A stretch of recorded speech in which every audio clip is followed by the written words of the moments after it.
You always text her back instantly. You ask about her day, listen attentively, offer help even when it's inconvenient. You avoid conflict, never challenge her, and always make sure she's comfortable. Yet, she doesn't see you as a romantic partner. You're the one she vents to about other men.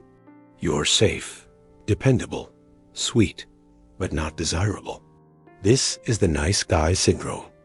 At the core of the nice guy syndrome is a quiet transaction, a belief, often unspoken, that if you're nice enough, selfless enough, supportive enough, she eventually reciprocate with love, affection, or sex.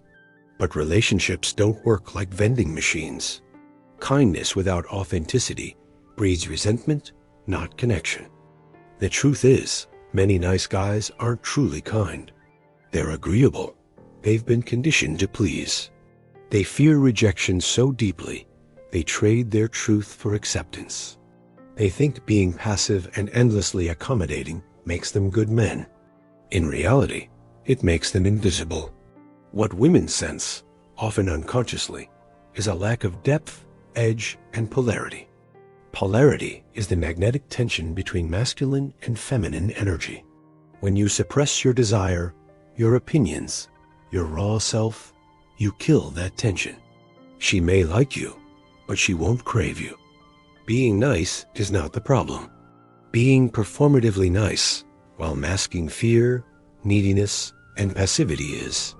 You've made her your emotional goal rather than standing as a grounded, whole man. And that's the part she doesn't trust. Nice guys often see themselves as the antidote to the bad boy. They believe that their patience, loyalty, and gentleness make them superior, more evolved. But underneath that polished exterior often lies something darker: expectation. It's an uncomfortable truth. Many men confuse manipulation with kindness. They don't intend harm, but their nice behavior isn't given freely. It's a strategy, a quiet contract. The smile, the support, the endless emotional labor. It all comes with a hidden clause. I do this, so you'll eventually choose me. When that payoff doesn't arrive, when she doesn't return the same emotional intensity, or when she dates someone else, the mask cracks. Anger leaks out. Passive aggression replaces politeness. Resentment simmers. The same man who once showered her with attention now ghosts her, or worse, guilt trips her. She's confused, even hurt, and he doesn't understand why he feels betrayed. The truth is, he wasn't giving, he was investing.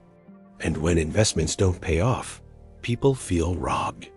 But intimacy doesn't work that way. Real connection comes from transparency, not tactics. Women feel it when your gestures are conditional. They notice when your kindness comes with a ledger, and they recoil from it because it doesn't feel safe. It feels calculated. This is why being too nice backfires. It's not the kindness she distrusts.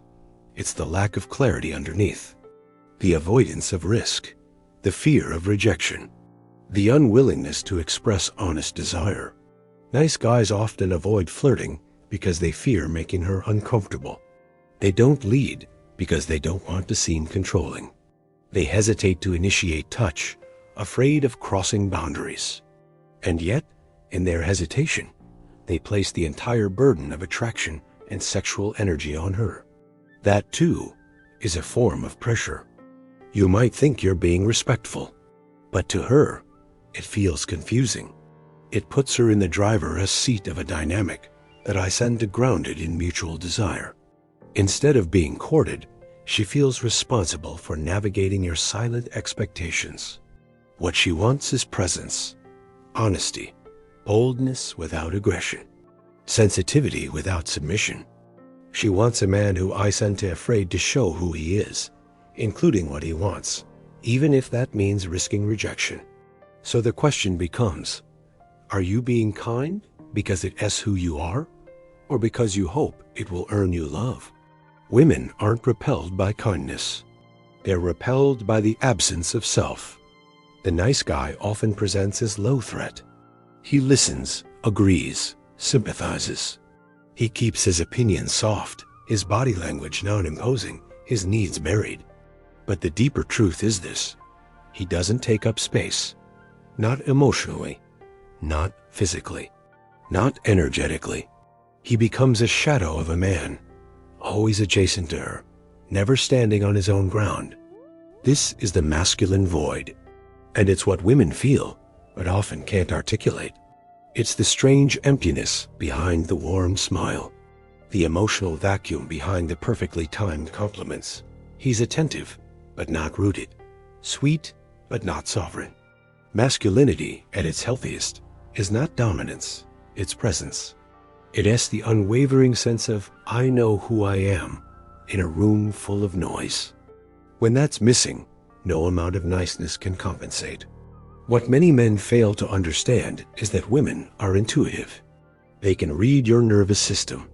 They can sense when you're censoring yourself, when you're walking on eggshells, when your heart wants to reach for her, but your mind says, be careful. And that caution kills connection. The masculine void is not about how much you say. It is about how deeply you say it. It's about truth, certainty, not in the arrogant, know-it-all sense, but in the sense of self-trust. Women don't need you to be perfect. They need to feel you. Your edges, your center, your no, just as much as your yes. When you avoid risk, you avoid intimacy. Nice guys tend to outsource their confidence. They wait for permission. They ask her what she wants, but never say what they want. They mirror instead of lead. They adapt instead of assert. And slowly, without even noticing, they become emotionally invisible. That's when she starts to drift. Not because you weren't enough, but because she couldn't feel you. And without feeling you, she can't trust you. And without trust, desire dies. This is the painful paradox. In trying to be the man she wants, you lose the man she needs. To break this cycle, you have to return to yourself, not the performative self, not the people pleaser, but the real man underneath the mask, the one who has opinions, desires, standards, boundaries. And that man doesn't apologize for existing. He leads not to dominate, but to offer direction. He listens not to win favor, but to truly understand. He gives not to earn love, but because he is already full. When you start showing up from that place, everything changes. Every nice guy has a shadow, a part of himself he's spent years avoiding. It's the part that feels anger, lust, frustration, jealousy. The raw, messy, human emotions he was told were too much, too aggressive, or unattractive. So he pushed them down, hid them under politeness, and replaced them with smiles. But what's repressed doesn't disappear. It festers.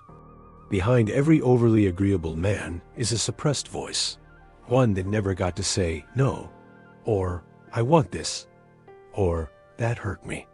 And over time, this silence corrodes his relationships, because no matter how kind he seems, she can sense the inauthenticity. She feels the tension of everything left unsaid. This is the shadow of the nice guy, resentment disguised as selflessness. He tells himself he's easygoing, but inside, he's exhausted from never getting his needs met. He says he doesn't mind, but he secretly keeps score. He thinks he's the emotionally mature one, but he's deeply afraid of conflict. And in this fear, he disconnects from his own truth. Women don't need men to be perfect. They need men to be real, to feel, to risk, to reveal. A man who is in touch with his shadow doesn't let it control him, but he doesn't deny it either. He learns to sit with his anger, name his desire, own his darker urges without shame. He doesn't weaponize them, but he doesn't neuter them to please someone else. There is a powerful kind of trust that forms when a woman feels that you know your own darkness and aren't afraid of it. That you can stand in the storm of your own emotions without running, hiding, or collapsing. The truth is, a man who represses his shadow often becomes dangerous in ways he doesn't see. Not physically, but emotionally. Because when you deny your truth long enough, it leaks out in unhealthy forms. Passive-aggressive texts, self-sabotage, porn addiction, sudden coldness, or total emotional shutdown. That's what makes the nice guy unsafe. Not his gentleness, but his unpredictability. So if you want to be the kind of man she feels, desires, and trusts, you must face the parts of yourself you've buried. The parts that were shamed by parents, dulled by school, or mocked by peers. Reclaim them. Integrate them. Let them make you whole. Only then will your nice stop being a mask and start being a choice. The solution isn't to become the bad boy. It's not to swing to the opposite extreme, becoming cold, selfish, or manipulative. That's just another mask. Another way of hiding your insecurity behind a performance. The real path is integration. Wholeness. The man she wants, and more importantly, the man you respect, is the one who has depth, clarity, and strength of self. Not because he memorized alpha male tactics, but because he's rooted in truth. He's done the work to know who he is, what he values, and what he's willing to walk away from. He's emotionally open, but not emotionally dependent. He's generous, but not self-sacrificing. He gives without agenda. He listens without needing to be praised for it. He chooses presence over performance. That kind of man is rare, because most never leave the loop of validation seeking. They spend their lives waiting for someone else to make them feel worthy. But here's the paradox. When you stop chasing approval, you become magnetic. Women don't crave perfection. They crave realness. And realness isn't always pretty. It's honest. It's the confidence to say, "This is who I am," without flinching. It's the courage to feel desire without shame, and to speak with warmth and backbone. Most nice guys sabotage themselves because they're terrified of rejection. But rejection isn't the enemy. Self-abandonment is. When you water yourself down to be accepted, you disappear. And when you disappear, you become forgettable. The way out is simple, but not easy. Speak your truth, even when your voice shakes. Set boundaries, even if it means losing people. Take risks, not to impress her, but to grow you. Own your desires without apology. Learn to be with your own discomfort, rather than avoid it. In time, you'll notice something shift, not just in how women respond to you, but in how you respond to yourself. You'll feel a quiet confidence, a deeper peace, a sense that you no longer have to earn your worth through approval. And from that place, everything changes. You stop seeking love and start attracting it, not because you're chasing her, but because you're finally walking as you. The nice guy didn't fail because he was kind. He failed because he was hiding. So stop hiding. Step forward. Let her meet the man who doesn't just want her, but who fully inhabits himself. That's who she wants. That's who you are.